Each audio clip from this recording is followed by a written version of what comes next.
Hi, welcome back to my channel. ముందుగా అందరికీ happy Holi. మేము ఇక్కడ మా అద్వైత్ కోసం అయితే కొద్దిగా ఫ్లవర్ ఉంటుంది కదా, అది తీసుకొచ్చి ఒక బకెట్ లో నానబెట్టేసాం అనమాట. కలర్స్ తో ఆడితే బాగోదని మేము ఇట్లా న్యాచురల్ గా ఆడదామని కొన్ని ఫ్లవర్స్ ఒక బకెట్ లో అయితే నానబెట్టి అదే వాటర్ వీళ్ళు ఒకరి మీద ఒకరు అయితే పోసుకుంటున్నారు. నా దగ్గర కొంచెం కలర్ ఉండే అదే వాటర్ మా మరిది మీద పోస్తున్నాను అనమాట. తప్పించుకొని వెళ్ళిపోయారు. తర్వాత మా వదిన మీద పోసాను. ఇక్కడ ఒకరి మించి ఒకరి మీద ఒకరు అయితే కలర్ పూసుకుంటారు. ఒక్కొక్కరు మొత్తం పుష్పలాగా అయితే రెడీ అయ్యారనమాట ఈ కలర్స్ తోటి. అయితే ఈవిడ చూడండి, ఏకంగా పుష్పలో సేమ్ అల్లు అర్జున్ గెటప్ లాగానే కనిపిస్తుంది కదా. తర్వాత ఇక్కడ మా మరిది వాళ్ళ కొలిక్ అనమాట. వీళ్ళందరూ ముచ్చట పెడుతున్నారు. వాటర్ అయితే పోసుకోకుండా వాటర్ వేస్ట్ చేయొద్దు అనే ఒక కాన్సెప్ట్ తోటి మళ్ళీ కలర్స్ అయితే పూసుకోవడం జరిగింది. మా మరిది అయితే నా మీద పోస్తున్నాడు అనమాట. నేను ఎంత వద్దన్న చెప్పినా నాకు ఐస్ లో అయితే పడింది కలర్. ఇక్కడ ఎవరి గోల వాళ్ళదే. ఇక్కడ పిల్లలు చూడండి ఎంత బాగా ఆడుతున్నారో.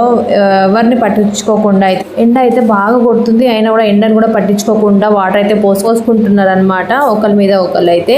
ఇక్కడ చిన్నపిల్లలది వాటర్ గన్ ఉంటుంది కదా, వాటితో కూడా వీళ్ళు ఆడుకుంటా ఉన్నారు. చూడండి, పెద్దలు లేరు చిన్నలు అందరు ఈక్వల్ అయిపోయారు. ఇక్కడ మా సిస్టర్ చూడండి, బకెట్ నిండా వాటర్ వాళ్ళ హస్బెండ్ మీద అంటే మా మరిది మీద పోస్తుంది. ఎండలు ఎంత బగ్గుమన్నా కూడా ఈ వాటర్ పోస్తే చాలా కూల్ అయిపోతుంది కదా. ఇక్కడ మా మరిది కూడా అంత అయ్యాక మరిది గారు వచ్చారనమాట. ఇంకో మరిది అయితే నేను తన మీద అయితే కలర్ పూస్తున్నాను, తను కూడా నా మీద కలర్ పూసుకున్నారు. కాబోయే పెళ్లి కొడుకు అన్నమాట ఇతను. తర్వాత మా హస్బెండ్ వచ్చి నా మీద కలర్ పూస్తున్నాడు. చూడండి ఎంత బాగా పూస్తున్నాడు నీట్గా. నేను పాపను ఎత్తుకున్నానని నా మీద అయితే కలర్స్ నీట్గా అయితే మా వారు పూస్తున్నారు అనమాట. నేను కూడా మా వారికి కలర్స్ పూసాను.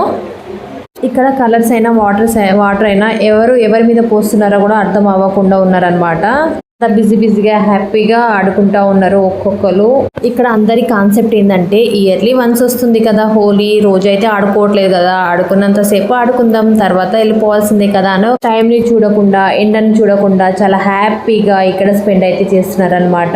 ఇక్కడ కలర్స్ వాటర్ అంతా పోసుకున్న తర్వాత ఇంకేముంది, లాస్ట్ డాన్స్ అయితే చేద్దామని ఇక్కడ లెట్స్ డూ కుమ్ముడు అనే కాన్సెప్ట్ తోటి అయితే డాన్స్ చేయడం అయితే స్టార్ట్ చేసేసారు వీళ్ళంతా. కలర్ఫుల్ హోలీ సెలబ్రేషన్ అయితే మేము ఈ విధంగా జరుపుకున్నాం అనమాట. ఇంతకీ మీరు ఎలా జరుపుకున్నారో మీరు కామెంట్లో చెప్పండి. ఈ వీడియో కనుక నచ్చితే లైక్ చేయండి.